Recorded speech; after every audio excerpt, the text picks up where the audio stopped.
ನಮಸ್ಕಾರ ಸ್ನೇಹಿತರೆ. Last time ಇದು KA17C 6107 ಇಲ್ಲೇ ಕಲ್ಲೇಶ್ ಫೈನಾನ್ಸ್ ಜೊತೆಲಿಂದ ಸೇಲ್ಸ್ ಇಟ್ಟಿದ್ದರು. ಇದು 2016 2,80,000ಕ್ಕೆ ಫೈನಲ್ ಹೇಳಿದರು. ಅದೇ 2,80ಕ್ಕೆ ಸೇಲ್ ಆಗ್ತಾಯಿದೆ.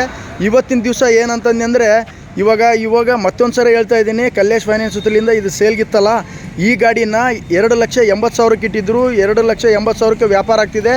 ಇದು ಕೊಪ್ಪಳಿಂದ ನಿಯರು ನೇಲ್ಗಿಪುರ ಅಂತ ಬರುತ್ತೆ, ಅಂದರೆ ಇಲ್ಲಿ ಅಳವಂಡಿಲಿಂದ ನಿಯರು. ಇವರು ಗಾಡಿ ಖರೀದಿ ಮಾಡ್ತಿದ್ದಾರೆ. ಇವ್ರ ಹೆಸರು ಬಂದು ಸಂತೋಷ್ ಅಂತಂದು ಇಲ್ಲೇ ಲೋಕಲ್ ಇರ್ತಾರೆ. ಇವರು ಗಾಡಿ ಕೊಡ್ತಾ ಇದ್ದಾರೆ. ಇವತ್ತಿನ ದಿವಸ 5,000 ಅಡ್ವಾನ್ಸ್ ಕೊಡ್ತಿದ್ದೀರಿ, ಓಕೆನಾ? 5,000 ಅಡ್ವಾನ್ಸ್ ಕೊಡ್ರಿ ಅವ್ರಿಗೆ.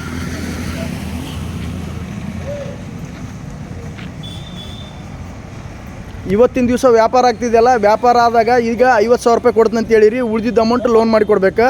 ನಾವು ಲೋನ್ ಮಾಡ್ತೀವಿ. ಡಾಕ್ಯುಮೆಂಟ್ಸ್ ಎಲ್ಲ ಕೊಡಬೇಕಾತಂದರೆ ಮತ್ತೊಂದು ಸರಿ ಹೇಳ್ತಿದ್ದೀನಿ, ನೀವು ಡಾಕ್ಯುಮೆಂಟ್ಸ್ ಕೊಡಬೇಕಾದ್ರೆ ಆಧಾರ್ ಕಾರ್ಡು, ಪಾನ್ ಕಾರ್ಡು, ಮನೆ ಟ್ಯಾಕ್ಸ್ ಬಿಲ್ ರಿಸಿಪ್ಟು, ಮತ್ತು ಮನೆ ಯಾರ ಹೆಸರಲ್ಲಿದೆ ಅವ್ರದ್ದು ಸೈನ್ ಬೇಕಾಗುತ್ತೆ. ಮನೆ ಹತ್ರ ಬಂದೇ ಅಗ್ರಿಮೆಂಟ್ ಮಾಡ್ಕೊತೀವಿ. ಈಗ ಸಿಬಿಲ್ ಅನ್ನೋದು ಭಾಳ ಇಂಪಾರ್ಟೆಂಟ್. ಈ ಸಿಬಿಲ್ಲು ಭಾಳ ಅದನ್ನು ಸಿಬಿಲ್ ಸ್ಕೋರ್ ಚೆನ್ನಾಗಿತ್ತು ಅಂದರೆ ಲೋನ್ ಇನ್ನೂ ಚೆನ್ನಾಗಾಗ್ತೈತಿ.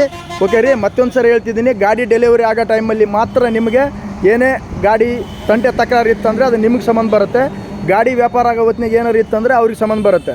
ಅಂದರೆ ಈ ಗಾಡಿನ ಅವರು ಸ್ವಯಂ ಇಚ್ಛೆಯಿಂದ ಕೊಡ್ತಿದ್ದಾರೆ. ಇವರೇ ಸಂತೋಷ್ ಅವರೇ, ಸ್ವಯಂ ಇಚ್ಛೆಯಿಂದ ನೀವು ಗಾಡಿ ಕೊಡೋಕತ್ತೀರಿ. ಯಾರ ತಂಟೆ ತಕರಾರು ಇರೋಲ್ಲ. ಓಕೆನ್ರಿ? Okay, thank you.